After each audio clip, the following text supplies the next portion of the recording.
Constable Varun Sandesh హీరోగా ETV win లో release అయింది ఈ సినిమా. ఇది ఒక సైకో కిల్లర్ బేస్డ్ స్టోరీ. కథ విషయానికి వస్తే ఎవరో గుర్తు తెలియని మాస్క్ మ్యాన్ ఊర్లో రాత్రుళ్ళు కాలేజీ స్టూడెంట్స్ ని ఒక్కొక్కరుగా చంపుతూ ఉంటాడు. అయితే వాళ్ళని ఎందుకు చంపుతున్నాడు, అతను ఎవరు అన్నది కానిస్టేబుల్ గా చేస్తున్న హీరో కనిపెట్టాడా లేదా అన్నదే సినిమా కథ. మనం రెగ్యులర్ గా చూసే ఆ సైకో కిల్లర్ ఫార్మాట్ లోనే ఈ సినిమా కూడా ఉంటది. సినిమా మొదలవడమే హత్యతో మొదలవుతుంది, కానీ ప్రొసీడింగ్స్ ఎక్కడ ఇంట్రెస్టింగ్ అనిపించలేదు. పోనీ ఆ బ్యాక్ డ్రాప్ స్టోరీతో ఎవరన్నా కనెక్ట్ చేశారా, ప్రాపర్ గా జస్టిఫై చేశారా అంటే అది కూడా లేదు. ఓవరాల్ గా సినిమా అయితే నాకైతే ఎక్కడా నచ్చలేదు. మనం రెగ్యులర్ గా చూసే సైకో కిల్లర్ సినిమా లాగే ఉంది తప్ప ఎక్కడా కొత్తదని అనిపించలేదు. టెక్నికల్ గా కూడా ఈ సినిమా చాలా పూర్ గా ఉంది. ఆర్ట్ వర్క్ గానీ, సినిమాటోగ్రఫీ గానీ, రైటింగ్స్ గానీ ఏమీ బాగాలేదు. బ్యాక్గ్రౌండ్ మ్యూజిక్ కూడా ఉండవలసిన చోట ఉండకుండా అక్కర్లేని చోట ఉన్నట్టుగా అనిపించింది. సినిమాలో చాలా మంది సీనియర్ యాక్టర్స్ నే పెట్టుకున్నారు కానీ ఎవరిని ప్రాపర్ గా యూటిలైజ్ చేసినట్టుగా అనిపించలేదు. రాత్రంతా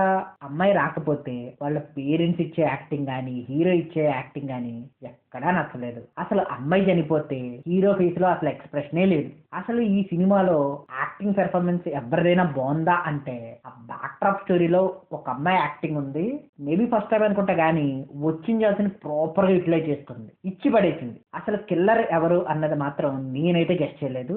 ఆ పాయింట్ మాత్రం బాగుంది. హీరోయిన్ ని కూడా ఏదో పేరుకి పెట్టాలన్నట్టుగానే పెట్టారు. ఏ ఇంపార్టెంట్ రోల్ లేదు. సాంగ్స్ కూడా పెద్దగా నచ్చలేదు.